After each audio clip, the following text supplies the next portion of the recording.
Hello, hello, hello. It is episode 5 of the In Conversation with an Expert series. I'm so excited to bring you tonight's conversation.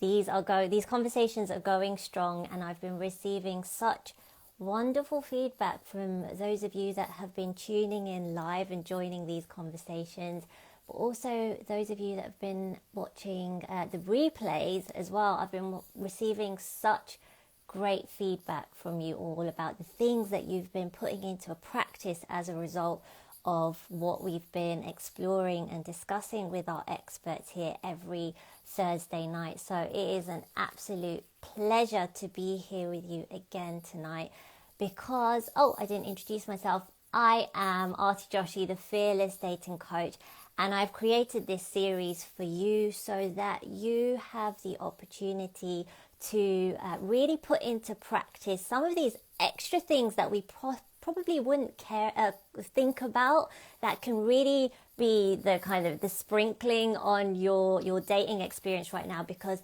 it is challenging. It's really challenging. We're dating virtually. A lot of you are dating online via video, and my expert tonight is going to share such gems and so many bits of gold with you that I think is really going to make you stand out with your video dating. So without any further ado, I can see that James has joined, so I'm just going to add you to the hopefully we should be live with James soon. See. Yes! Woohoo! James, I'm so excited to have you here. Thank you so much for saying yes to this conversation. Thank you so much. I'm really happy to be here. So cool. There was a live that you were doing a few weeks ago. I think it was one of your live with wine at the start of the year. And there was so much there in a small section that you shared that made me realize that I need to get you on this conversation, because there's so much that you can share with the fearless daters out there that are, having a more challenging time of it right now because it's all happening online. They're having to be on video, and as you very, very well know, it's not everyone's cup of tea, right? It's not. It's really not. I mean, it's especially, I think, for those people who have been so used to dating in person and dating face to face and being able to, I was really thinking in preparation for tonight, of all the things that are lost by being on a tiny little screen. I'm actually doing this with you now on my iPhone. So like my head is like a coin size, and so is yours. We're tiny to each other, and so now more than ever we have to have ways to sort of compensate for those massive losses in the information we'd normally get if we're live with someone. Yeah, 100%.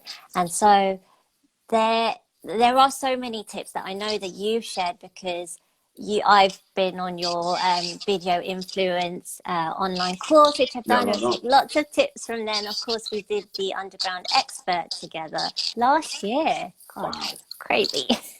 This time last year. And there's been so much that I've learned from you, and I want to share that here with everyone today. And I would love for you to expand and go into detail with some of the things that I think have stood out to me and that I've gone on to share with my clients. And for example, the Fearless Dating profile makeover that I ran a few iterations of last year, there were a few things that you shared that were just absolute gold, which I'd love to explore with you here today.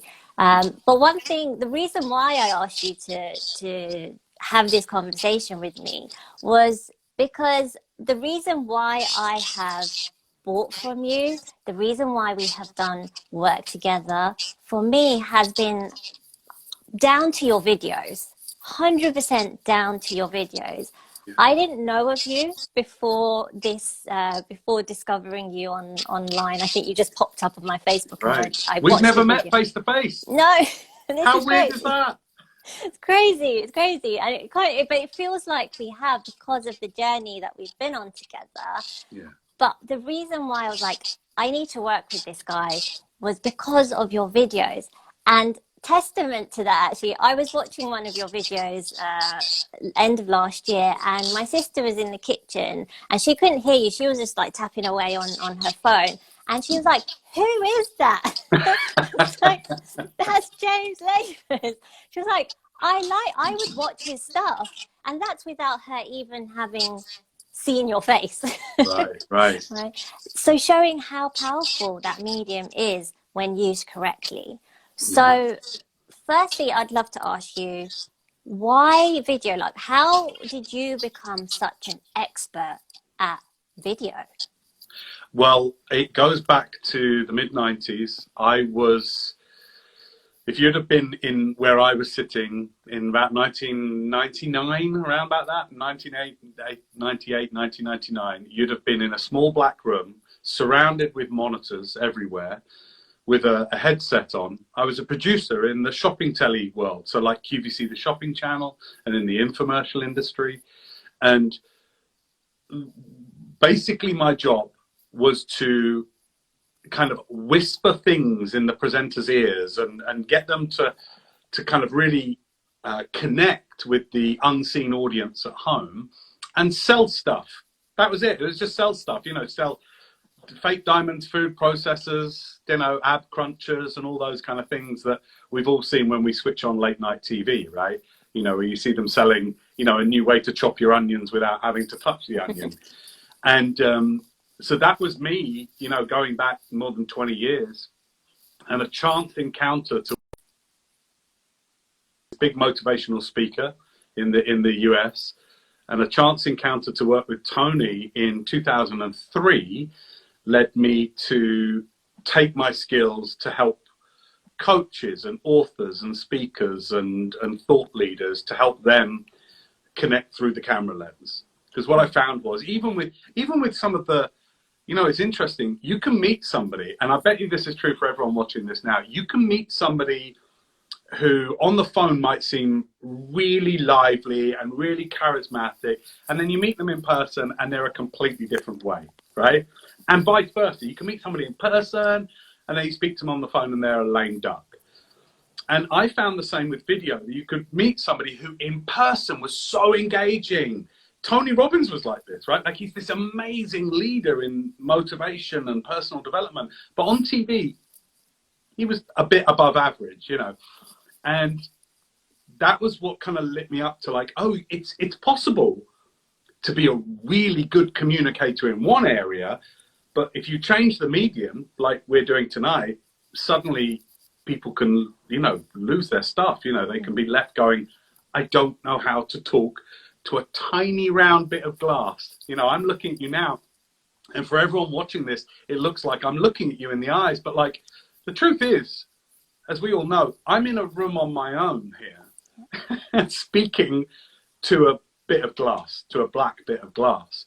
And so that was my journey from like selling trash on TV to actually helping people to communicate powerfully through the lens, to sell good stuff to the world, you know, and to connect with people and to bring their message to other people, whether that's, you know, somebody who has a great idea or a great message to share with the world, or if it's two people wanting to connect, you know? Yeah, so important. Because let's just linger on that fact for a moment. Tony Robbins, the biggest personal development guru, right, in the world, was shit on camera. Like, go figure. Like, Kind of did, yeah.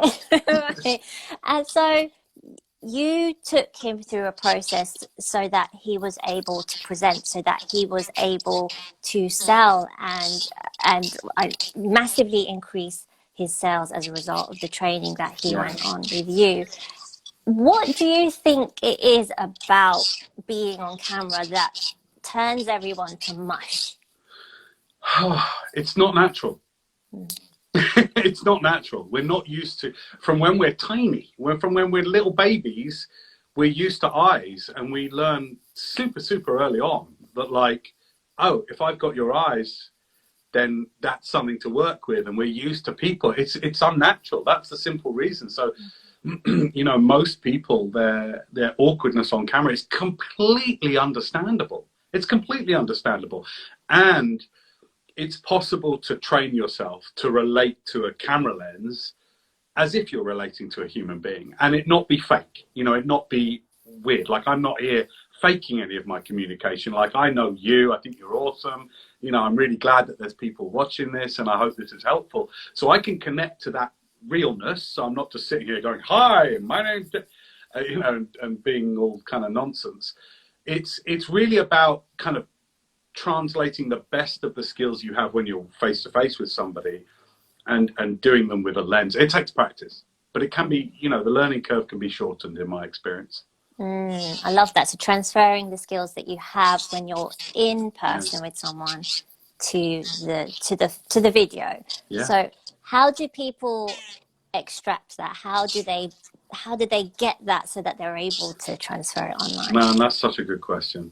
I think we're able to do it over the telephone, right? Even though if you think about it, that's not natural. It's not natural. It's not like up until you're a certain age, you didn't speak to somebody, you know, through a handheld device, you know, so we learn it. And so I think if I was to oversimplify it, but in a useful way, it's about, you have to do it until it becomes familiar. So this is why oftentimes I'll say to somebody who is like dead uncomfortable, and if you're watching this now, you know, and you're dead uncomfortable with the camera and you're like, I hate it. The first thing I'd say is check your inner dialogue.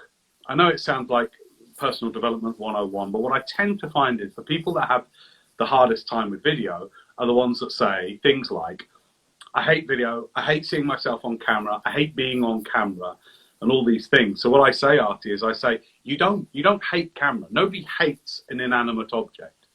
What you hate is, and this is always the first step, always the first step. So if you're watching this live with us, or if you, I don't know, does this replay? I guess this will replay. Right? Yeah, cool. Right. So if you're watching this on the replay, you can do a little experiment for yourself, right? If you want to play along, which is fun, right? Is if you do have any feelings about the camera, like you go, ugh, I hate seeing myself. If I ever catch sight, for example, of my tooth gap, I go, oh God, Jane, I hate myself. And what I always do is I say, do you actually hate being on camera, or do you hate what you think about when you think of being on camera? Usually it's the latter. Usually you make all sorts of movies and pictures in your head of you looking lame and sounding lame, and we kind of fantasize about those. We let those take up our brain space before we get on camera. And that's what screws it up for most people. Like almost like 95% of people that start with camera that have any misgivings about being on camera, they'll have screwed it up for them before they ever hit record, before they ever hit accept the call with the person that they want to connect with, you know, and maybe have a really nice conversation with. They've already screwed it up. And they've screwed it up. The way I think about it, Artie, would be like if you knew you had to run a race, and everything up until you start, you know, you come off the blocks to start the race, all you're doing is you're going, oh my God, I hate running. I'm going to lose this race. It's appalling. I hate running anyway. Why am I running? Why would I do it? Like, you're not going to run a good race. Yeah. So I always say, like, a lot of the preparation for video is to start saying good things about it. Like, I can't wait to connect through the lens. I can't wait to try and see if I can, you know, get a spark from somebody. I can't wait to hear a great story that they've got to share with me. I can't wait to find out more about them. And I think, look at your internal dialogue. And anyone watching this live or on the replay, I'd even challenge you, like, write down the stuff you say, even unwittingly, even unconscious, like barely consciously to yourself.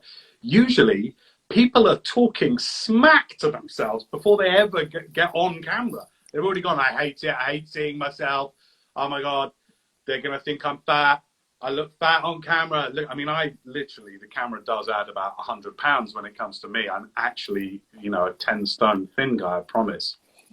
But you know, it's like if you start telling yourself all sorts of stuff like that, it's similar to the kind of advice I'm sure you give, which is like, if you're telling yourself ahead of showing up for a date, oh my God, I'm lousy, I'm such a terrible human being, this person's going to think I'm a loser.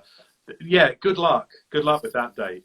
So I would always say, first step, watch your internal dialogue, watch what you are, the stories you're telling yourself about being on video, because they're usually setting yourself up to be a joke. You're going to be a laughing stock. You're not going to be somebody people are going to want to interact with. You know, that's kind of step one, I would say. Yeah, and it really echoes something that someone very dear to us both says, David Saville, which is it's not the thing that's the issue or the problem, it's your relationship to the thing. 100%. Yeah. Yeah. So I learned this early on. I remember reading something Oprah Winfrey said when I was reading about her history coming up in TV and everything, and what that enabled her to do. And I'm going to totally destroy her paraphrasing, but it was something along the lines of, she said, what TV allowed me to do was get into the homes and into the hearts of people all around America. And she said, those camera lenses in the studio, they allowed me to come into people's homes. And I always think it's worth, especially say if you're dating, right? It's like, okay, you may not be able to meet up with somebody, depending where you are in the world right now. Here in the UK, we still can't meet up with people and have like a proper date. See, you know, give a new meaning to it. It's like, well, this tiny little lens at the top of my phone is going to give me a chance to maybe have a drink and a good chat with somebody. And this is our window. This is our window to be able to connect.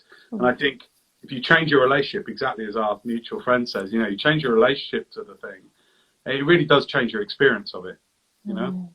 100%, yeah. And it reminds me of, you know, what you just said there. Expecting it to be the same is part of the problem, right? Yes, yeah.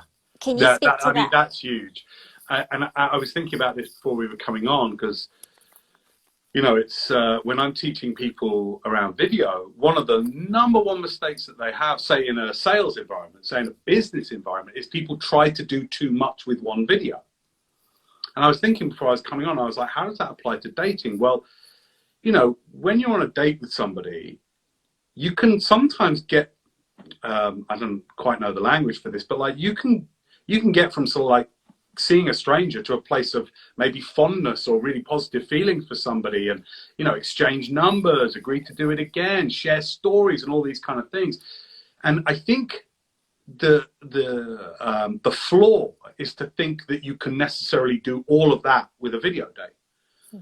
And so what we have to do, in the same way that with business, I say, look, I know what you want to do is connect with a customer, get them to, you know, a place where they maybe want to buy your stuff, but you can't do all of that in one video, right? And likewise, what we probably have to do with video and dating is try not to do as much and expect as much from, say, the first video date. You know, and actually see if you can scale it down. That doesn't mean lowering how you show up. It doesn't mean, in a way, even lowering your expectations. But have a mind, too, when you come on the video with somebody, like, what's the one thing you'd like to have happen? Not what's the 12 things you'd like to have happen. Right? What's the one thing you'd like to have happen? It might be, a quick example might be, if you both share a story that's personal to you. You know, if you both like to come to a video date and agree that you're maybe going to have a glass of wine together, or wherever you are in the world with each other, and you're going to learn something fascinating about the other person and have a little date. You know, just have a little story and go, man, I'd love to do this again. Rather than, no, let's have a meal together. I want to know all about you, all about your history. Tell me about your ex. Well, how did that, you know, and trying to do too much with a limited medium like this. And actually what you need to do is kind of break it apart. So the things that you would normally do on one date, you might do over, say, 2 or 3 video dates, for example. Yeah, that's so key, because we speak about this in Fearless Dating, especially the profile makeover, where what you find clients do is they've got this profile that they want to put together, and I just want to tell them everything I possibly can about me. But when would that happen? When would you rock up at a bar, you know, catch eyes with someone you really like, start talking to them and say, hang on a minute, don't say anything right now, I'm just going to tell you my whole life story. Right. That's where I've been going wrong. Yeah, right. There you go. Tip number 1 for you, James. How and where would we do that? We wouldn't, right? No, right. So we have to bring that kind of energy to the online dates of, okay, well, I'm not gonna sit here and tell them that my whole life story. I don't expect them to do that with me. But how can we chunk this down so that Yeah. this is a meaningful experience for the both of us? 100%. And I think you can even agree it in advance. That can actually be quite fun. So one of the things I'd encourage people to do, and this is just a mirror of the kind of things we do in business. Obviously, I'm mainly a business coach. You know, I help people with this stuff in their businesses. But it applies. It applies, again, it carries across really nicely to dating, in as much as that you can in advance, while you're maybe still exchanging messages backwards and forwards, to go like, hey, why don't we each play each other our favorite track, for example, you know, and we could play a game, you know, we could play a silly game or exchange an interesting story. And it's like, that's enough. Like, you don't need to try and do any more than that in the first one. And if you both have a nice time with that, like you're saying, it can, you know, you're not trying to do too much with too little. And that can be such a more meaningful experience for someone, where it's like, actually, I've really got to know you because you've shared about something important to you, be it that track or a story, as opposed to, I'm just going to have this pre-prepared thing to share with you, right? Which so many people do, even in business, right? Okay, this is the video, and I'm going to tell them about how I became this coach, and then what happened, and my story, and then I'm going to sell you this thing. I'm going to expect you to remember all of it. 100%, 100%. We often try and do that. We often try and do too much with too little. Whereas, you know, on a first date, you know, sometimes all you want to do is just like, do we like each other? Do we feel like doing this again? Like, I remember, you know, when I was dating going way back, it was just like my desire. I think I shared this with you recently, actually. And I said, you know, I was happy if I just got a good story. If I heard a good story, that was my expectation for the night. I was like, I just want to hear something that truly makes me go, that's interesting. That's really interesting. And if I didn't hear that, then I was like, probably I won't have a second date. You know, that's fine. So yeah, I think sometimes really lowering how much we're trying to do with a video or a video date. Yeah, absolutely. So there's one part of it where it's like, let's not expect it to be like dating out there. Let's bring a new energy and a different intention to this connection online, right? Conversely, one thing that I really discussed with the fearless daters is that this is still real life, right? Because a lot of people talk about in real life dating, right? The stuff that happens out there, the physical dates, the speed dating events, you know, the things that are happening in person, which means when they do rock up on, you know, on their phone, on a video date, they're like, nah, this isn't real life. So they have this real kind of half-assed energy about them. So you're going to get half-assed results if you show up in that way. Yeah, right? so true. So the important thing here is for us to remember that, as bizarre as this may seem, the person on the other side of this lens is real. Yeah. Real person. Well, you raised something really important there, and it's a huge piece of advice that I'd have for anybody watching this now, which is one of the things you'll notice when Artie and I are speaking that we're doing probably half through training, and secondly, we've done it enough, we're well practiced enough, is that we're being quite articulate. We're not. I am over articulating and over gesturing than I would if I was in person. Now, there's a good reason for that, which I said right at the beginning, if you don't mind me giving this tip, which is like, anybody watching us now, like, to me, Artie is about this big, right? Like, she's about this big. If I added her body and legs, I could hold her in my hand. So we are literally, rather than larger in life, you know, when you meet, I was on the speaking circuit for many years, and people would meet me and be like, you're so big. And it's just because I was larger than life. Literally, I'd be on a stage, gesticulating, you come off stage, and people are like, wow. When you're on video, you are smaller than life. And so that means everything's smaller. It means if you go, I don't know, if you make a funny joke and I laugh, if I just go like, ha, ha, ha, then on the screen, that's a tiny little movement. It's like millimeters. And so one of the things that we have to learn to do, that to begin with can feel really, really fake, but it's It's no faker than anything that we do naturally when, say, for example, we shrink. If we're a bit of a, a blushing violet, and we kind of make ourselves a bit smaller at parties or social gatherings, and then when we're with our great friends, we go crazy and we over-articulate. I always find within yourself those times when you are crazy, and try and bring that energy to video dating. Because the thing is, if you just nod and smile, if I just go, that's great. Everything's minimized on video. Everything is minimized.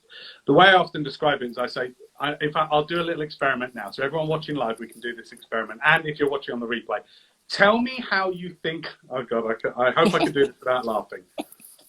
Tell me how you think I look, and I want some interaction here. So if you're watching, yes, I'm talking to you. I want you to play this game, right? I want you to describe in a few words how you think I look, okay? Here we go. I can't see the comments, but I can only imagine what's coming through. Okay, come on, people. We've got Ben, we've got Ciara, Drum. How do you think I look? Don't worry, I can take it, by the way. I can take it, so you can tell me the truth. How do I look? Emotionally, how do I look? Hang on. Bored. Priya says bored. You look bored. Bored, yeah, good. How else do you say I look? What else have you got? Do I look friendly or more towards hostile? Which one do I look closer to? Miserable. Miserable. Great. That's a good one, right? It's a good one. How else do you think I look? Do I look friendly? Am I somebody you think you'd like to come and speak to? Not selling it to me, James. Now, wouldn't it surprise you all? I bet it'll surprise you all to know that, like, I was just relaxed. This is just me relaxed. Indifferent, yeah. Indifferent, absolutely. Miserable, bored, indifferent. And guess what? Unapproachable. Just what you want on a date. So right, so I look unapproachable, indifferent, bored, and whatever the other one was, just a, like, terrible human being, right? So here's the thing, though, guys. That was just a neutral face. That was just a neutral face. It was neither unfriendly or bored. Like, bored, if I'm bored, that's bored. Now, what does this look like? This looks like the guy's ready to pass out, right? So here's the thing. Now, let me know what you think about this face. And be honest. Be honest. Don't put an answer you think you should put. Okay, let's see. Come on. What have we got going on here? Got Ben, Rashmi, Anna. How are you feeling about James's face right now? How are you feeling about my face? How do you feel about my face? Have you ever been asked that before? Right, I think. Let's see. They're really trying to figure this out. I'm not sure. It's spooky. I don't think they've been moved enough. Friendly. Been moved. Friendly and approachable. Right, pleasant. okay. Yeah, right. Pleasant, yeah. Now, here's the thing that you all need to know about video. Video takes whatever level of intensity you're at, right, and it reduces it by 1 or 2. And this is definitely one to track within yourself, right? So if I just want to look normal, right? So if I showed up to a date, I might not be like this. Hi, it's so good to see you. It's amazing. I'll just be like, hi, how you doing? But if I go, hi, how you doing? I don't look friendly at all. If you were to see me in real life, you'd probably go, oh, he seems friendly. What the video does is it takes whatever level of intensity down, it reduces it by 1. So neutral is negative. I just showed you a minute ago, didn't I, guys? I showed you a neutral face, and you were like, he looks shit, bored, miserable. I don't even like him. I want to get out of this video, right? And that was just a neutral face. Yeah. So if I go to 1 step positive, so 1 step positive, right, like this, you're just like pleasant. Yeah. Pleasant, like friendly, pleasant, right? So basically, to have a neutral, like to have just friendly and pleasant, barely, I have to go up several, right? So if I want you to actually think, oh, this is somebody I might like to speak to, I have to go 1 step more than I would normally. Now, this is the thing that a lot of people have trouble with videos, because this is where they go, but this feels fake. It's not. It's just what we have to do is we have to adjust. So when I came on tonight, I was like, hi, how you doing? It's so good to be here. And I'm much more articulate than I would be normally. Because if I just went, hey, Artie, how you doing? It's great to be on tonight. You'd be like, really? Yeah. We're not sure. But if I did this in person, you'd be like, cool. Yeah, he's cool. He seems all right. But on video, you go, oh, is something wrong? See, everything has to come up 1 or 2 levels of intensity. So a smile, you can't on video go, like that. Even if you would in real life, just go. You have to kind of go like this. You have to really smile for people to go, oh, yeah. And to you, it will feel like you're going way over the top. If I go like, oh, my God, yeah, that's true. I feel like I'm going over the top here in my room. But to people watching, you're just like, oh, yeah, that's a happy guy. But, do you see what I mean? Yeah. So that's really important to remember with video, and included with the way you gesture.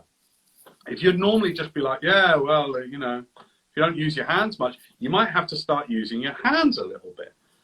It's something I notice you doing really well. It's like you over-articulate naturally. You've got it down to a T now, so that you're engaging to watch. Because remember this, guys, above all else, I am to your viewing eyes, I'm probably about 7 or 8 inches high in total. I could stand on your hands, all of you. If you just took me and you were like, oh yeah, it'd be about that big. I'm talking about my entire height, by the way, guys. Get your minds out the gutter. But like, I'm small. I'm a little James. You can squash my head, right? And so the whole point is to appear anywhere near larger than life, you have to really over gesticulate. Use the whole space you have. Move properly. Really use your body and move so that you're filling that video space. And you're something, otherwise you're just inanimate. You'll just be like, hi, how are you? Great to be on the date with you. I've got a great story to tell you. So, and I'm an introvert, by the way. So this is coming from somebody who isn't naturally extroverted. Yeah. It is something that you can learn. It's definitely something that you can learn. And it takes a little bit of practice. Yeah, because we've never met in person. Whenever you say you're an introvert, I find that so hard to believe because of how you have shared online, how you carry yourself, how you bring yourself to each and every video that I've ever witnessed and watched of you. So this is so important for all of you watching live and on the replay. This is a skill that can be learned and practiced. It requires that practice and that preparation. It really does. So by the way, you've just perfectly illustrated what I was just talking about. The way you use, I'm giving you a live critique here, Artie, but the way you use your eyes, did you all notice that when Artie's speaking, she'll go, I can't believe you're introverted. I can't, and seeing the way you move and use everything you've got is so important. It's so important. You just illustrated the point perfectly. And yeah, I mean, if you can be introvert, I can be, I get my energy from being on my own rather than being with people, which is why I love video. Because, when I'm done being with somebody, I can just hit stop. And then I'm like, oh, I'm on my own. I don't have a long journey home from the restaurant. Yeah, right. Exactly. I'm home. You're in your pajamas from your bottle half, aren't you? Exactly. That's it. They never need jacket and pajamas. What else is there? But this is the point, right? It's like, even if we're doing this from home, even if it doesn't feel like it's quite real life yet, it's important for us to remember that it is a form of real life, right? It's increasingly important how much we're using video. I mean, the pandemic has shown us more than ever how dependent we are on technology, but also how important it is and how much more it can bring to our lives. I mean, we've been able to stay in contact with friends and family because of these technologies. And so I think we now could be the time where we stop having that antagonistic relationship with like the camera and the internet and social media, and actually use these platforms and these technologies powerfully. But going back to that point, it requires practice and preparation. It does. Yeah, so really does. What you said about the listing out the issues, essentially, we have, the relationship that we have with the camera is really important. But how important is the practice, and how would you recommend people do that? Because obviously it wouldn't be good to just rock up to a date No, and expect no, it to no. go amazingly. No, exactly. Well, just as like somebody that is looking to do dating would obviously get a coach like yourself, right? Like you don't just go like, "Well, I'm going to try that out," right? You know, and just go into it with nothing and expect any kind of success. Similarly with video, practice, study and practice, which is now the way that I always recommend is I say you can find a minute a day. Of course you can find a minute a day. When you're brushing your teeth, I hope, for a couple of minutes, right? So you can do video a couple of minutes a day and nobody ever needs to see it. One of the things I recommend, you know, if you can go live on Facebook, for example, or even just straight to your camera, you know, you just turn the video on your camera, just keep a daily diary. Just start with a daily diary and look to just say like, okay, it's Monday. It's day 1 of my test on camera. And today I'm going to practice over articulating when I'm speaking. Because most people, when they speak, I'm going to speak the way most people speak. Certainly the way I speak. When I'm normally talking, I'm talking like this, and you'll notice my mouth isn't really moving that much. This is how I'd speak if you met me in person. And again, you'll notice the difference on video. I look bored and tired because my mouth isn't moving very much.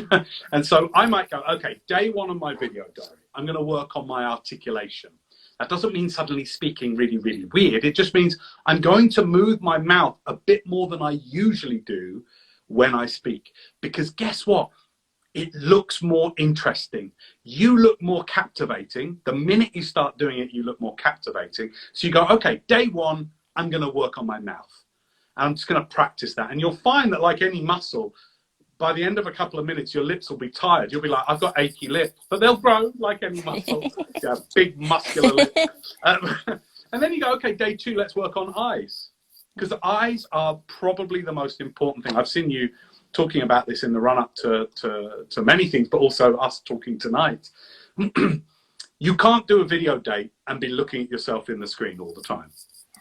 Having said that, depending how you're meeting with somebody, it is really important from time to time to look at them so that you can see them when they're talking to you. But when you're talking to them, you needn't be looking at them. So in a date, when they're talking, I might be looking at them as they're talking to me. I'm like, oh, I like the way their mouth moves when they're talking. Oh, they're kind of pretty. I like that. You know, I like what I'm saying. And then you might take over. And the minute you take over, you look at the lens. Right? And it's like, hi, there you are. So day 2 of your video diary, just be like, okay, I'm practicing looking at the lens today. And rather than just looking with dead eyes, this is how I would normally look at you. If you came into my house now, I'd look at you like that. Right? Doesn't look good. It's not a good look. So you've got to practice. Oh, God, my eyes can open wider. Yeah. And they can squint like you perfectly and very... I love your flirtatious squinting because it's so captivating. And I actually teach people to do like these micro flashes and micro squints. So when you're talking, you can try these little flashes, right? Like where your eyes just for a moment flash open a little bit.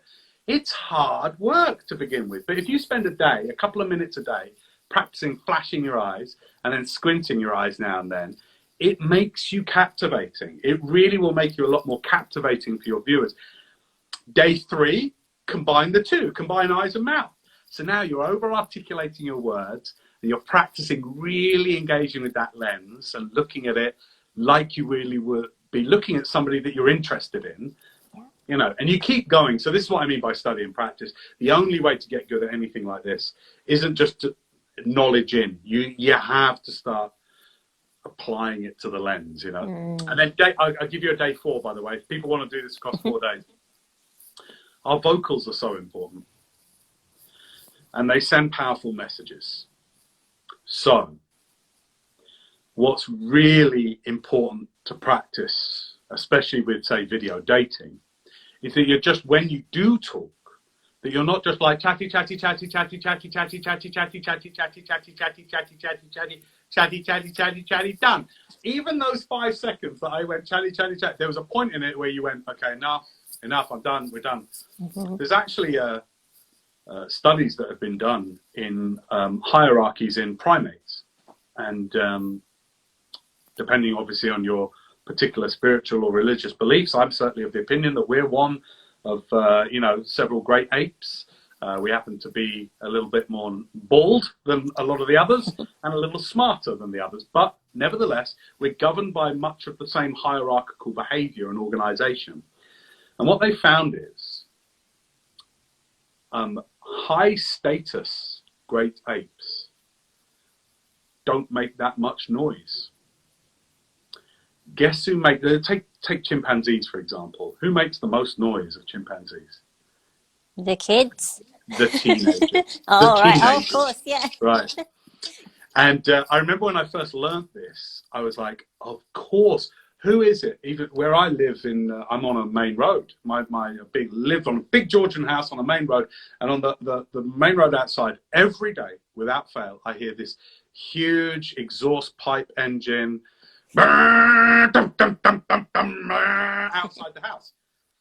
And I remember hearing it for weeks, day after day, for weeks. And I was like, what car is that? That sounds like some huge van, some big sports car. Guess what, ladies and gentlemen, when I stepped outside one day to actually see what this car was, guess what I saw? Votes in the comments below. You think I saw a massive motor with a big engine and a huge car, big expensive car? No. I saw a little Ford Fiesta with a big exhaust pipe. And who was at the wheel? A teenager, right? Somebody who's only just got their license. Mm-hmm. Now, what does this have to do with you and me and how we speak in our video dates? Well, as it turns out, creatures, especially great apes and primates like us, of low status, make the most noise, and they make it most constantly. Why? Because it's the only way we can get attention. And the minute we stop chattering for half a second, what happens? Somebody else interrupts. Mm. What we do when we're willing to work with pausing, to take a breath between sentences, kind of like I'm demonstrating now, you obviously wouldn't want to go through a whole date speaking at this slow rate, but you do send a really powerful message of your status and your high value when you don't rush to get all your words out. So on day 4 of if you want to keep a kind of a little video exercise diary, you can get to day 4, and you can just go back to the beginning and work through them again until you've got all of these really well finely honed, and then you can move on to a few other things that we might, if we've got time, I'll go through. Working on the variance of your voice, the pauses that you bring into your voice, taking those moments to take a breath. And I always say, just tell a story, like set your camera up, put it on a bookshelf and just turn it on for a couple of minutes and try telling a story. And when you take a breath, do what I'm demonstrating now. Take a longer pause than you might ordinarily take. It has a really powerful effect when you're interacting with another human being. It sends a really powerful message. Not that like you're in charge and you're the big dominant person, but it says, this is somebody worth listening to. Mm.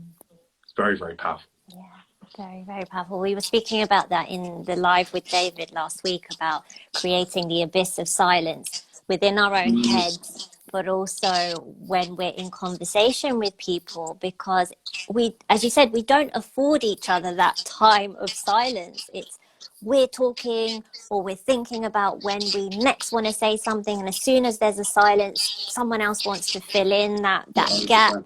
And so we're not actually learning anything about each other. It's almost like one person is just trying to feel the discomfort of the other, and it's just constant loop. Whereas, as you said, it's really powerful when you do stop to pause. Also, from a dating perspective, a lot of people get nervous, right? And what happens when we get nervous, we don't breathe as deeply.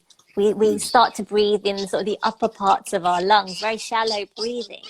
But the pausing really allows us that time just to breathe, calm our nervous system down a bit, and then think about perhaps what we want to say next. And also just to be on the receiving end of a pause as well. A, it's really powerful. B, it has that calming effect for the both of us as well, which I think is really powerful. I've just seen Isuru's message. I think there's some sound echo. I am hearing a bit of feedback on mine. I don't know. Are you, James, hearing anything? I'm okay this end, but I can put some headphones in if that would make it easier. Maybe. Shall we try that? I'll have to nip out of shop for a second. I'll be right back. Out of the shop. Okay, cool. So please do share with us, everyone, what you've been taking away so far. I did see some comments come up earlier. Let me just have a look. Ben, you said, I'm glad this is coming up because I've noticed how much I move on camera with close-ups and then backing away and lots of hand movements. I've wondered if I need to tone it down, actually.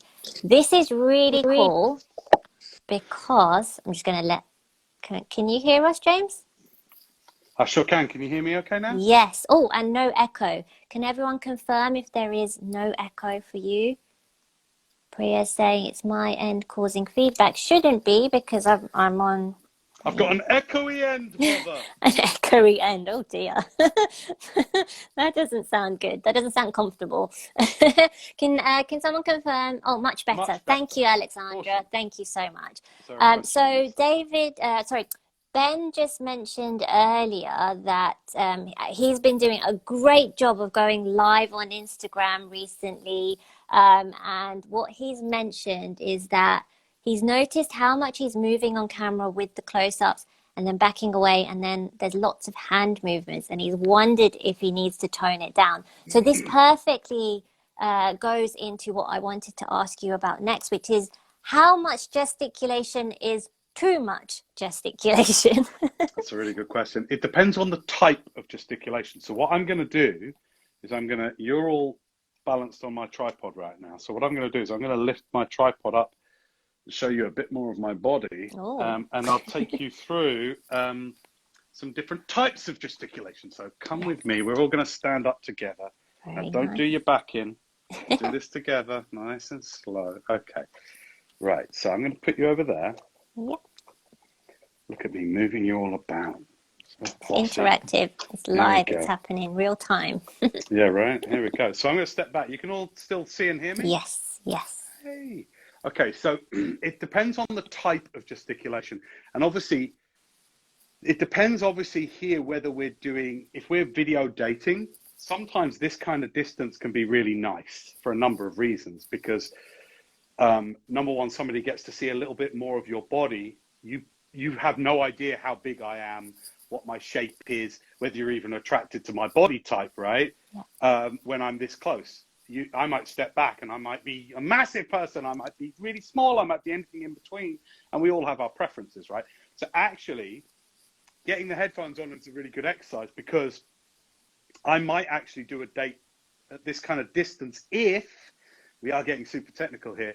But if I had a bigger screen, like a computer screen or an iPad, because you're very far away at the moment to me, but I might do a date at this kind of distance, okay? Because also it would mimic the kind of distance we might be at if we were dating. Whereas if I'm this close, in real life, for you to only see this much of me, you would have to literally be about here. Yeah. And your brain knows that. That's the thing. Your brain knows that and will be like going, whoa, you're in my face. So if I were dating, I would probably date from about here and I would go for a bigger screen. You know, like if you're doing it over Zoom, for example, you could hook that up through a computer monitor, through an iPad, something much, much bigger. To answer Ben's question about gesticulations, it depends, Ben, on the type that you're doing. A really good, so this is for guys and girls, I would say, but really good is any gestures from the navel, so my belly button's about here, any gestures from here that are symmetrical and open are really good. Notice how you feel about me just watching. I mean, for many of you, I'm a complete stranger. But if I talk for any length of time gesticulating from here, doing gestures out from here, you'll very quickly, without really having that much control over it, feel probably a sense of trust for me. What this person's saying probably is quite believable. What he's saying is probably the truth. And you will just feel a sense of trust. As opposed to, if I speak to you down here, and I make gestures like this down here, hey, even if my voice doesn't change and my head doesn't change, if I'm making gestures down here, notice how you feel about me. Different, right? Now watch this. Watch what happens if I bring my gestures up here and I start making gestures up here. I haven't changed my voice. My face hasn't changed. I'm still talking to you the same.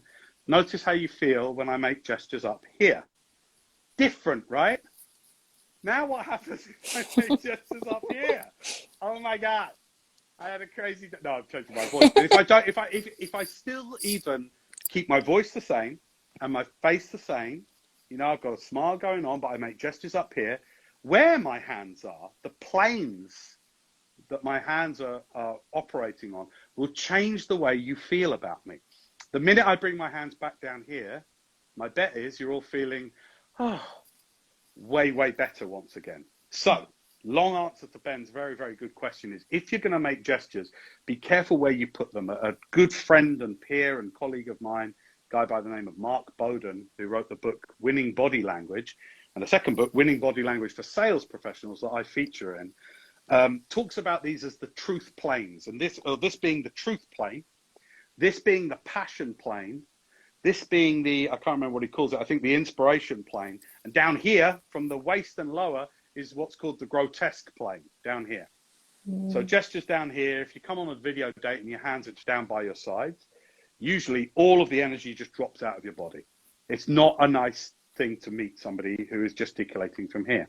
You might not notice this so much if you're meeting somebody in person, but especially on video, it just shows up. So try and keep your gestures sort of around your belly if you've got one like me, but even if you haven't, imagine if you did have a belly, try and keep your gestures around the belly area. Generally speaking, if you're telling a story, gestures from here that are symmetrical, so you'll notice I'm doing symmetrical gestures out.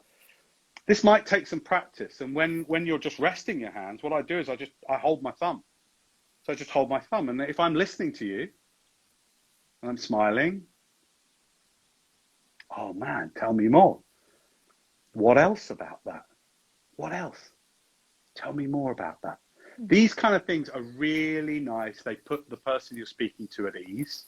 And then, you know, if you start a message or a meeting or a date, you know, doing gestures from here, you can then mix it up as you go through.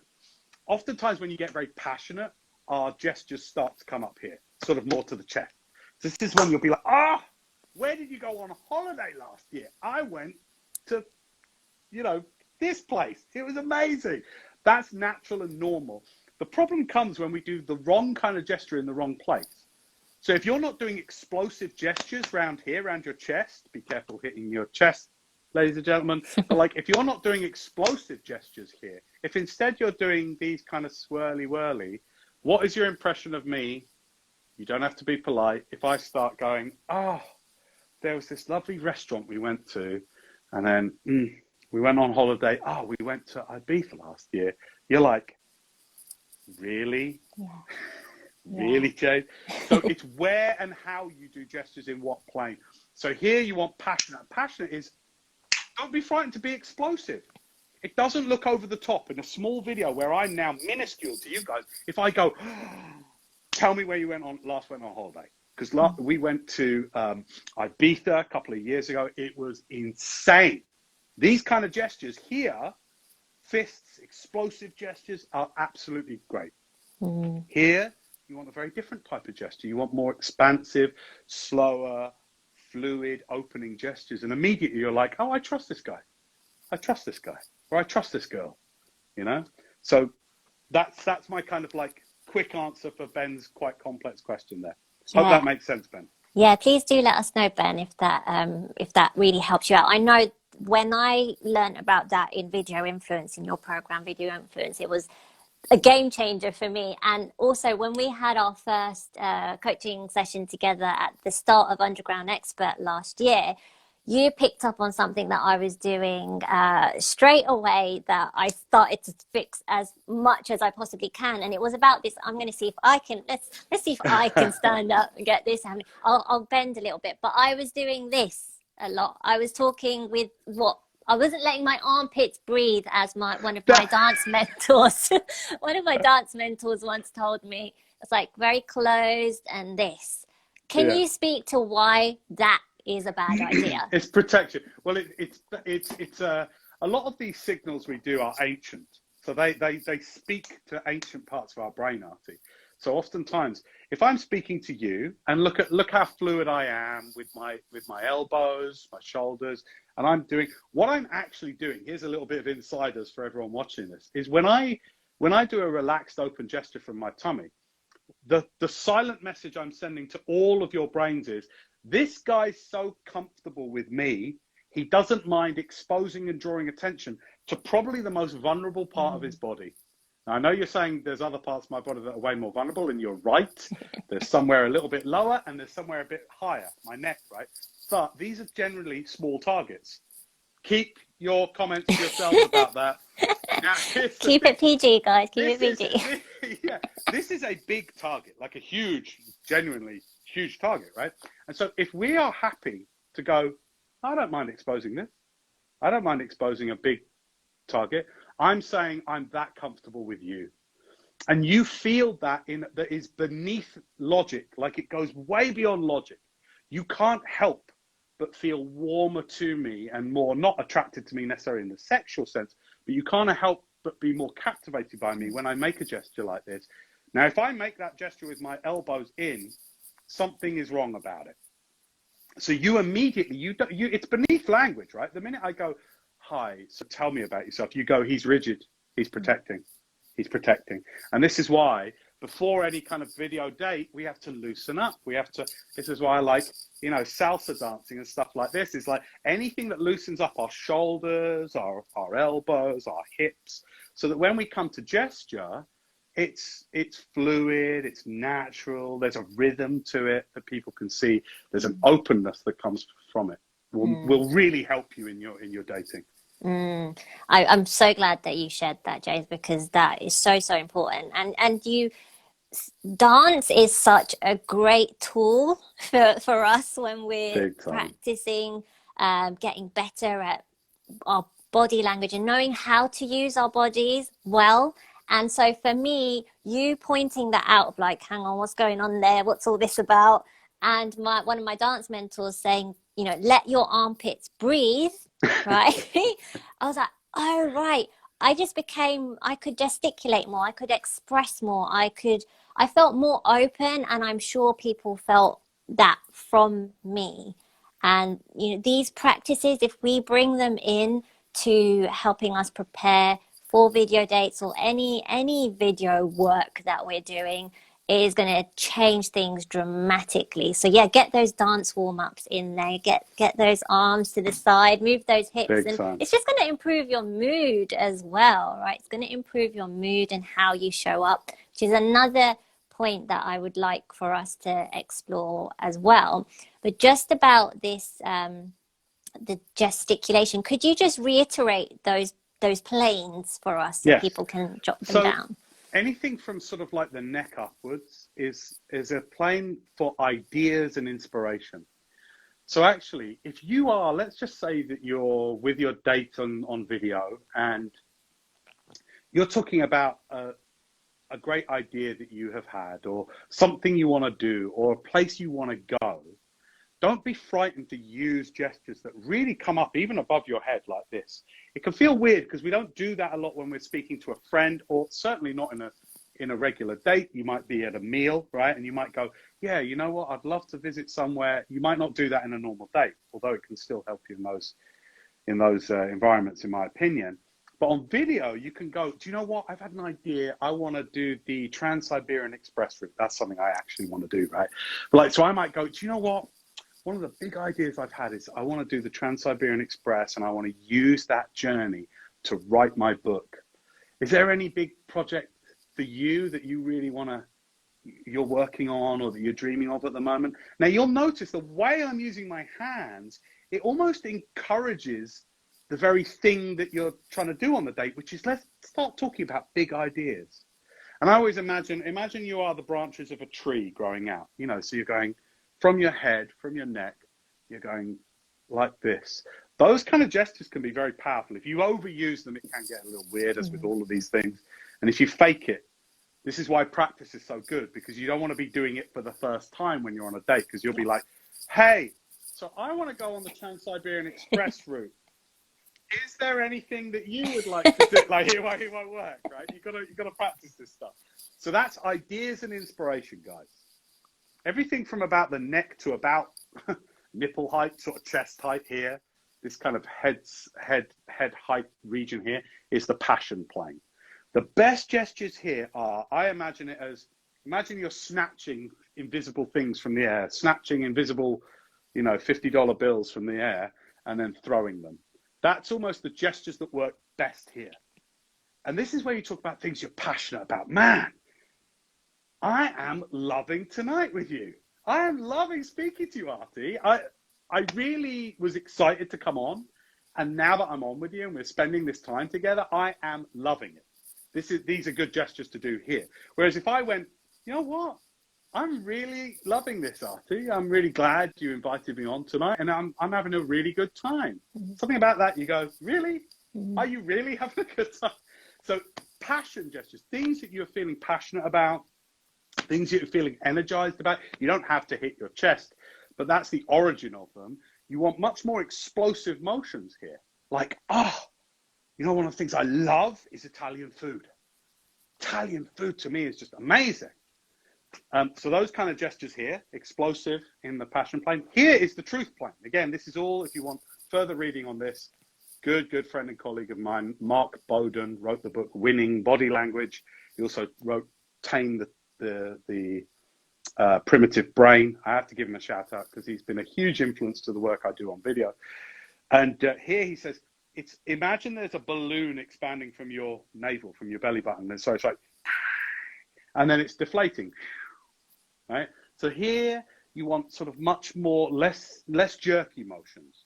Here you want to practice much more expansive, gentle, growing gestures from here. Now you can do it with one hand and the other hand, right? And you can do it with both hands, but generally here, look what happens the minute they get jerky here is suddenly everything goes off.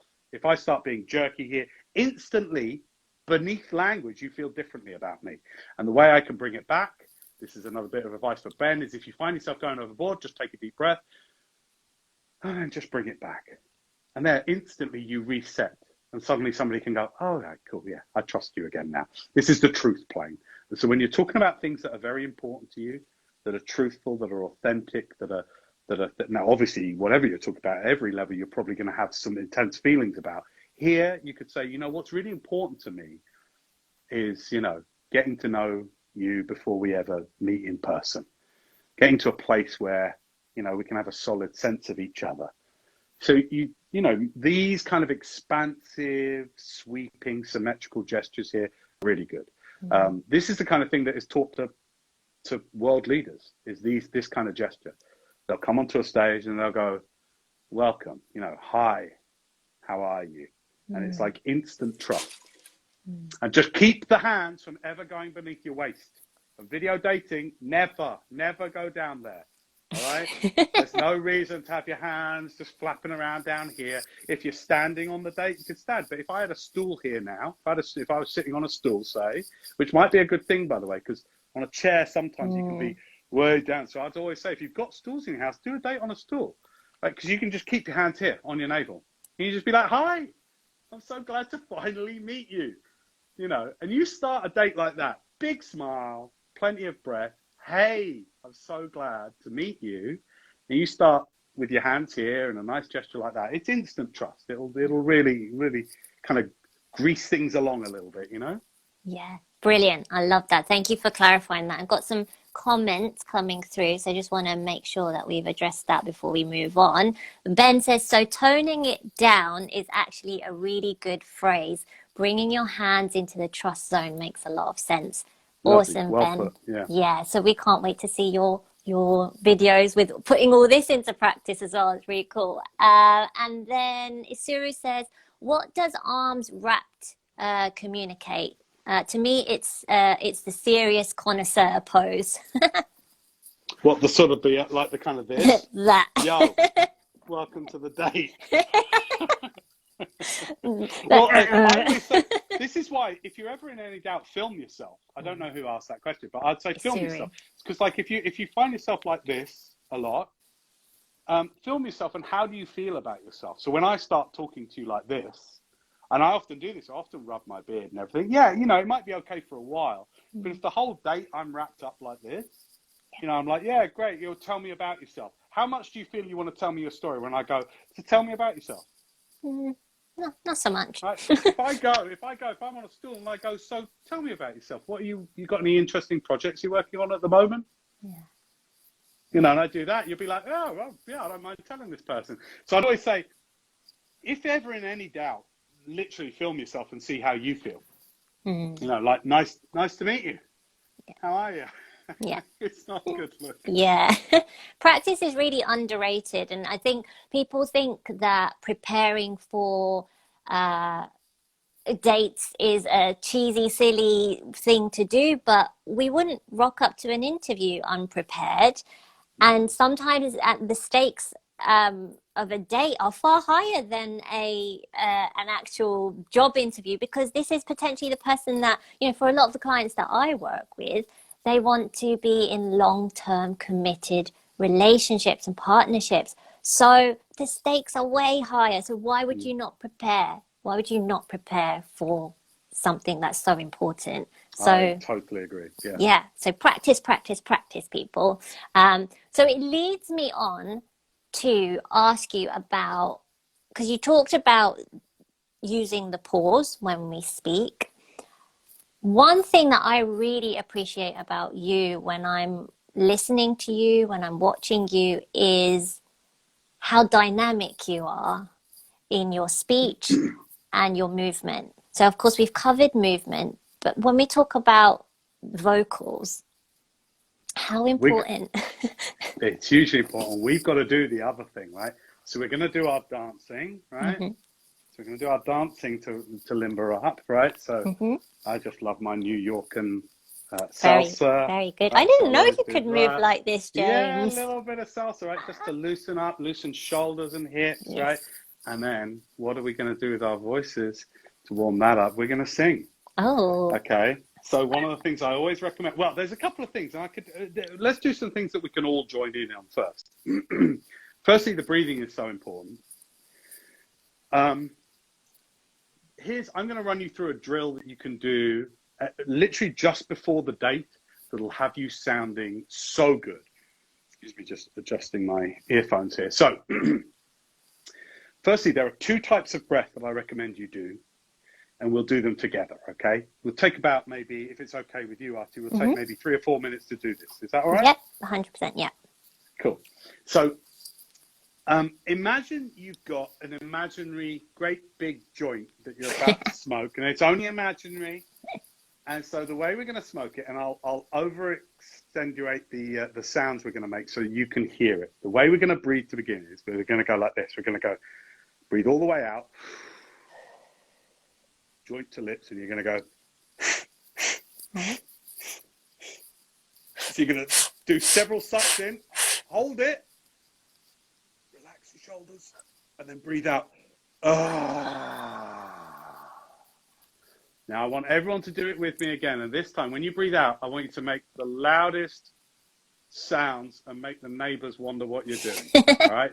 So again, I'll do one more, I'll do it, and then you do it with me, okay? So you're going to go like this. You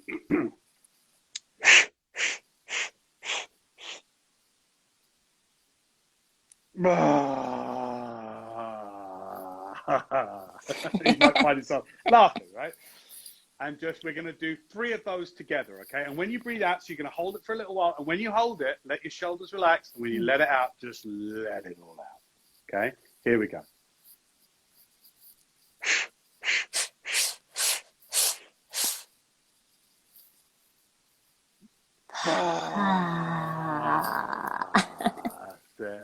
That's it. If you laugh, you're doing it right. Imagine that second day on your holiday when you get on the beach and you just go, oh, that's how you're going to breathe out. When you go, I'm finally on holiday now. Yeah. Right? So we're going to do 2 more of those. Here we go. You ready? Breathe all the way out. Nice and relaxed. Let's suck it in.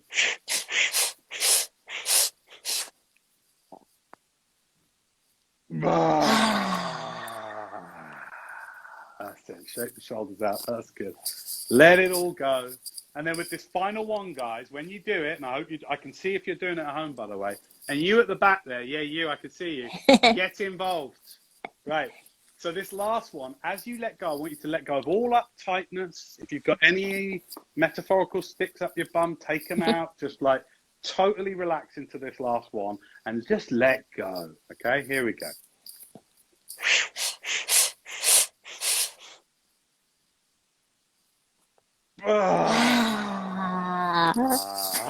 That's it. All right, good. All right. Now, in doing that exhale with your vocal cords engaged, you're kind of relaxing your vocal cords. You're running air over them without straining them, okay? Next thing I want you to do, I want everyone to take 2 fingers like this.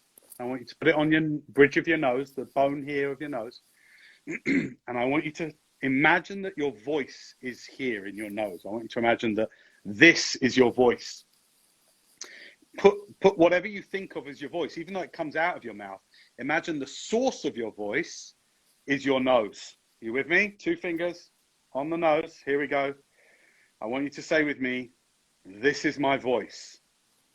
This is my voice. That's right. Okay.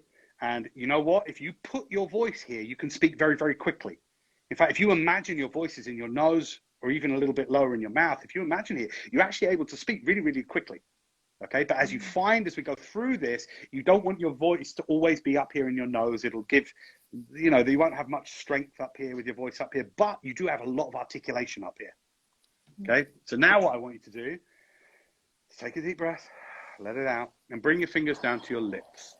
And I want you to bring your voice in your mind, however works for you, right? As you're watching this, bring your voice to your lips and mouth. And imagine this is your voice right here. The source of your voice is here in your mouth.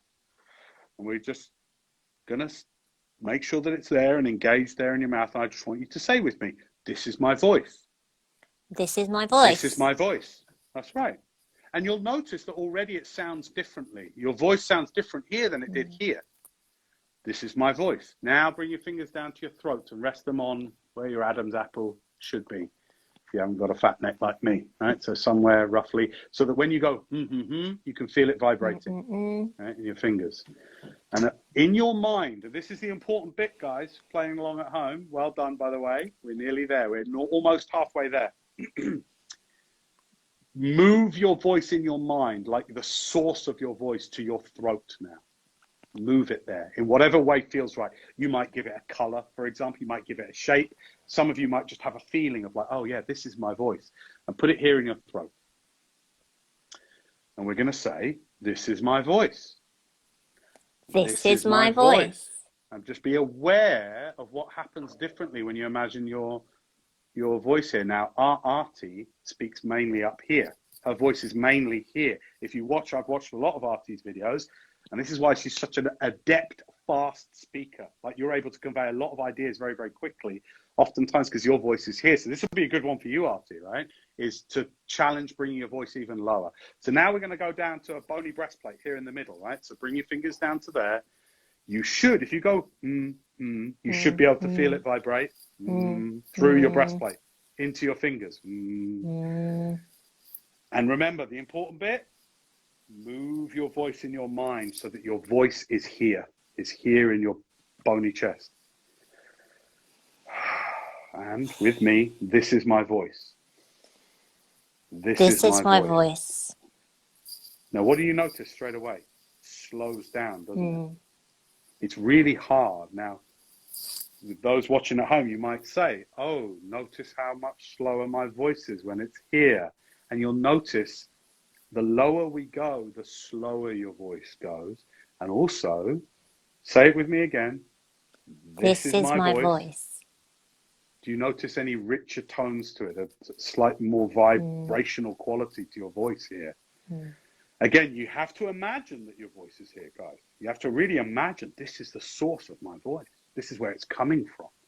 My lips and my teeth and my tongue just give it shape, but it's coming from here.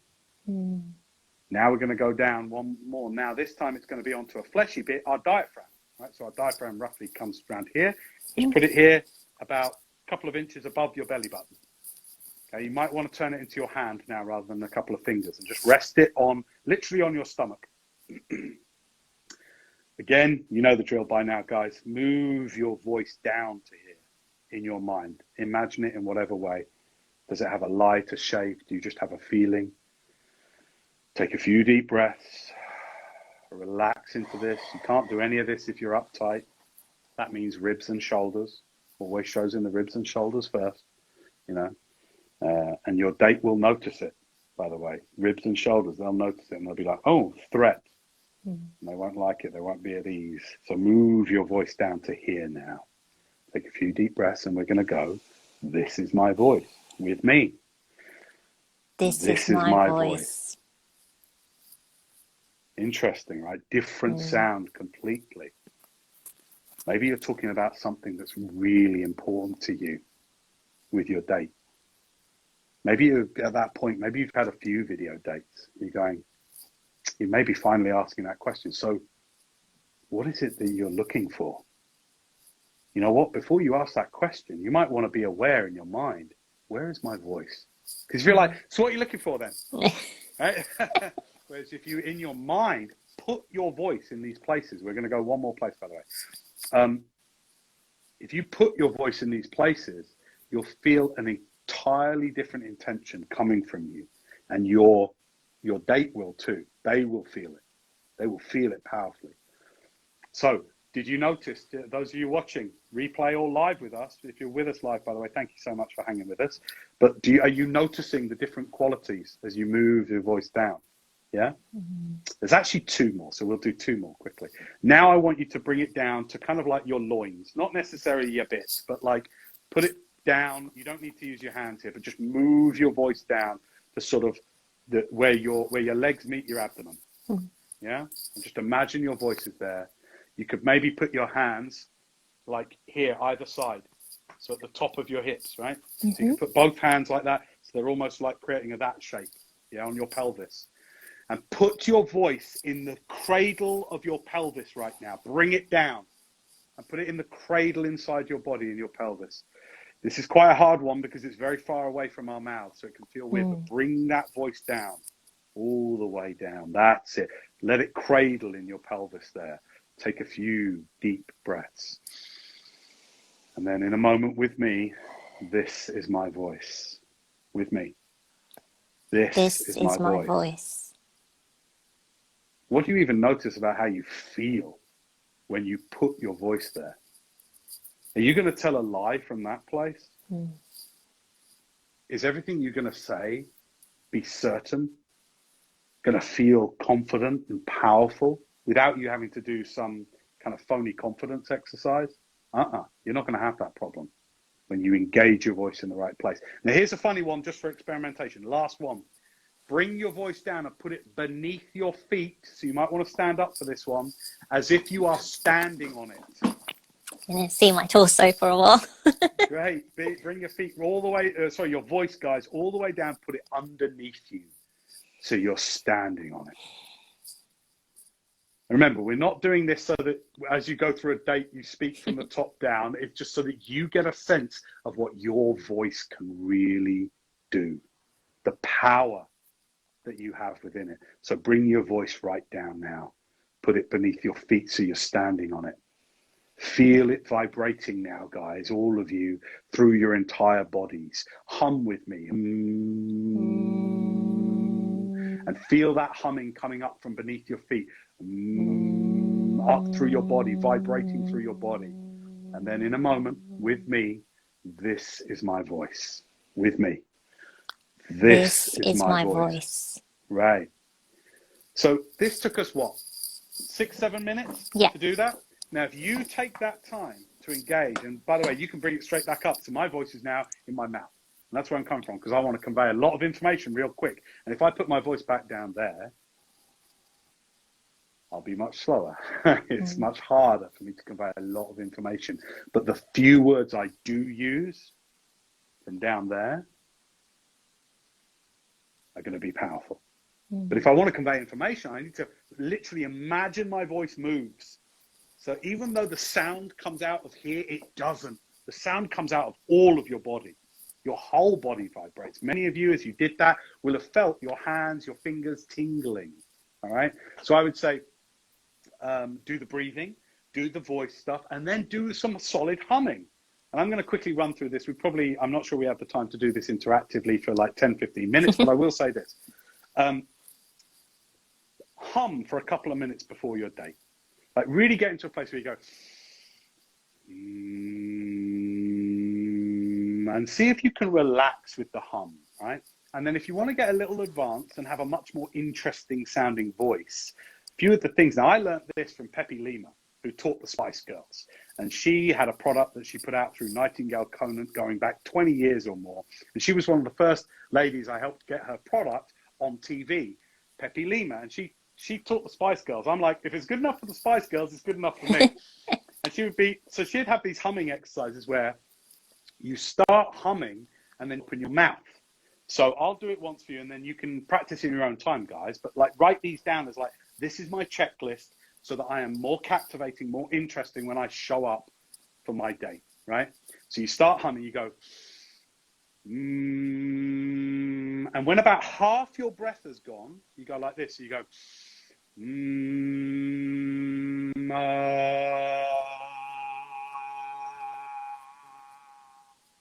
and you just imagine the sound is going through the walls. You're sending it through the walls. So don't force it. Don't be like, like you're not yelling. You're just letting it come out.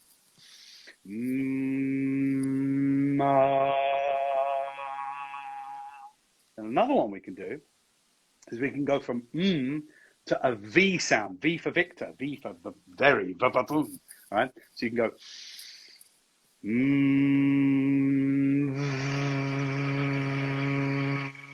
But you'll look odd and bonkers doing it, but it should make your ears tingle. Another one to do is to go from to Z sound, Z, zebra, zest for life sound, right? So you go and make a big cheesy grin when you do it. And then the final thing to finish off on your checklist of stuff to do to just invigorate your body and mind before your date and to get clear on where your voice can be and what's capable for your entire body during this time that you're going to be spending with somebody, is to do some laughing. Now, I can't, because my kids are in the other room, do this at full volume. But the thing to do is to take a deep breath and then do very forceful laughing. Like, so I'll do it to the best of my ability. This will be a little bit loud, so ears back from the speakers, children. You want to go, ha, ha, ha, ha, ha. And you want to force the H out. Now, the H of the ha out, because what a lot of people have is very weak voices, very kind of voices that aren't able to really articulate many sounds and stuff like that. And if you listen to me talking like this for too long, you know, whether I'm a guy or a girl, it's not very interesting to listen to. So as well as articulating our words more, if we have more explosive capacity for our voices, it means we're able to be gentle and soft and even a little bit chocolatey with our voices sometimes and be like, oh, tell me more. But it also means that we have strength behind our voices, which, especially for my guy friends out there, is really attractive to be able to go, tell me more about that. You must tell me more about that. To be able to show some enthusiasm and get power behind our words denotes passion. It denotes energy. And all of these kind of things are really attractive. And then that can only come from really exercising your lungs. So there's that loud laughter. A lot of women say to me, but is that really appropriate for a woman to do that kind of thing? Absolutely. Because there's going to be times when it's less about you speaking like that and more about having that capacity within your voice. Yeah. So those are the tips that I would say for getting the vocals warmed up well. So brilliant. I love that. This is what I love about these conversations. You never know where they're going to go. They always go to the most helpful places. And Isuru here is saying, reminds me of my drama school days. And this is deep. And Anna's saying this is powerful. So this is a practice. I know what I'll be doing tomorrow morning. Right? This is so, so important. And I think this is what takes you from an average data that's getting run-of-the-mill results to a fearless data that is meeting people, taking the whole like every aspect of who you are on a date to be visible, to be seen, to connect deeply. So that date in front of you knows what they're getting from the outset, right? But also, there's what I love. I think what you articulated really well through going through the different vocal exercises was there's always that room for mystery as well, because you don't know what you're gonna get all the time, because you're going to change things up. You're going to play with those different aspects of your voice. You're going to play with those different parts of your face and your hands. And loved about that exercise of going through the different parts of our body as well is it's a sensual exercise. It's getting us in touch with our senses, but those different aspects of our body, which of course, when we think about dating, sensuality is so important. And sometimes we can be very practical and methodical and logical about dates. Like, I'm looking for my life partner and are you the one? That's not really going to create those results of the type of relationships that especially the clients that come to work with me want. They want relationships that are fun and passionate and sexy and playful, and they're with their best friend and they have those moments of serious intimacy. Well, through going through exercises like this, we get to practice that in advance and then 100%. bring it to our date. You just said something so important there, which is also to say that when you think about it, if you're able to demonstrate this capacity, this flexibility of tone, of variance in movement, if you're able to do that in a video call, when a lot of people meet in a one-to-one date, it's all a little bit like, oh, hi, and like you're doing your best. You will show up. And if you've had any doubt, like if you show up having been like this with full capacity on a video date, they're going to fall over when they see you in person. Like they're going to be like, whoa, you won't need to, before a word comes out of your mouth, when you come walking in full size, you know, whether man, woman, or anything in between, like when you come walking in, like they're just going to be like, give me a wall to support myself. You know, it's going to be like, you know, because why are we doing any of this? We're doing all of what we've been doing today because it's really hard. There is no literal chemistry with video. And what I mean by that is, without being too weird about it, like you can't actually smell each other's pheromones. You can't actually get a sense of like, oh, you can get the visual sense, but there is that missing actual chemistry. So if you're able to use the fullest capacity in the video dating, you can stir up your date's enzymes. You can actually activate the hormones. You really can with everything that we've been doing tonight. So if you can do that ahead of meeting in person, it's going to make that actual meeting, when we're finally allowed to do so, that much more chemically explosive. And that's a lot of fun. Yeah. And this is the thing that we want to practice, because we're going to have to bring this through the relationship. This isn't just for dating, right? This is when you meet that person, when you decide to create a relationship together. And if it is that relationship of longevity and you're imagining a future together, you're going to have to bring these different aspects of you throughout the relationship. Because one of the things we hear so often is that, oh, we know each other so well. We've been together for however long it's been. I know him inside out. I know her inside out. That's not possible, and that's not true. It's just we're not allowing ourselves to demonstrate these different aspects of who we are, and we're not, as the partner on the receiving end, we're not creating enough opportunity, I think, for those different parts to be demonstrated. So this is such a co-creative experience, I think, that we want to maintain and practice throughout our relationships, because there will be times when you're apart from your partner, right? You'll be perhaps working abroad and you'll have to have your relationship over the video phone or over text. So this is when you call upon these skills. Yeah. So don't 100%. just learn this stuff and use it for dates. Like these are skills for life. These are life skills. Yes. 100%. Yes. Yeah. This has been so brilliant, James. Thank you so much for this. Very welcome. There is so much more I want to talk to you about. I haven't even touched upon the things that I had in mind that you've shared that I think are just absolutely key for fearless daters. but I will invite you onto my Let's podcast. do a part 2. Yeah, we'll do a part 2, and I will invite you onto the podcast as well, which obviously you had a hand in creating that podcast as well, right? See? So I would love to have you, for part 2 of this, and yeah, for us to be on the podcast together where we have a lot more time to just explore, because there's so much. I mean, the parallels between business and dating, like you wouldn't think it, but there's so much. So much. So thank you so much, guys. Thank you, everyone, for joining in. I hope you've had a great time. It's been wonderful to see you all interacting. I hope you were doing all the exercises live with us as well. If you haven't, then why not? And then do them tonight or tomorrow morning. And we want to hear the feedback. Let us know how you got on with them. I think they're going to just totally transform the way that you date, the way that you show up for life, right? And who doesn't want to show up for life? So thank you so much. This is going to be available on the replay here on IGTV. I'm also going to upload it on Facebook as well, so that our friends over on Facebook can watch this as well. If you would like to follow James, obviously here on Instagram at James Lavers, it is. That's right? Yeah. And over on Facebook, where's the best place for them, and how can they find you? The James Lavers. Just go to facebook.com for us, the James Lavers. Give me a follow, drop me a private message. I don't have VAs or bots answer, so if you drop me a private message, say hi, it'll be me that answers. I'd love that.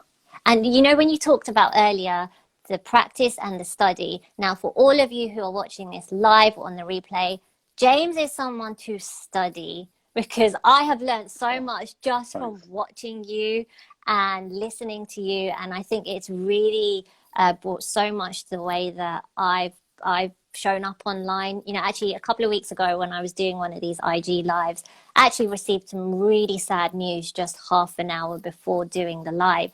And I remember something that you said in one of our coaching sessions, which is like, shit is going to happen in your life. But if it's something that's important to you, you will show up. Like, you will summon everything you possibly can to show up. And I knew it was really important for me to show up with the person I was collaborating with, and for everyone that was going to be joining in the conversation. So I summoned that. But also I got messages afterwards from people saying, like, where do you get your passion from? Like, how, like, you really look like you're enjoying what you talk about. And I do. I really do. This is something that I'm hugely, hugely passionate about. And it's through this practice and this study that has really enabled me to get better at this. And I know I will get way better, but I have to say that you have been a huge source of inspiration and mentorship for me on this journey. So James is one to follow. Cheers, thank you very much. It's been an absolute pleasure speaking to you. We've got lovely comments, really useful info, fun to be able to get involved. Awesome, amazing content. This was fantastic. Thank you. See, awesome. You're very popular here. Bless you guys. Thank you so much. I really appreciate it. Yes. Thank you for having me on. You're very, very welcome. We will do more. We will absolutely do some more. So stay tuned, everyone, and more coming your way. And just thank you so much, James. And we shall talk very soon. Bye. Bye, guys.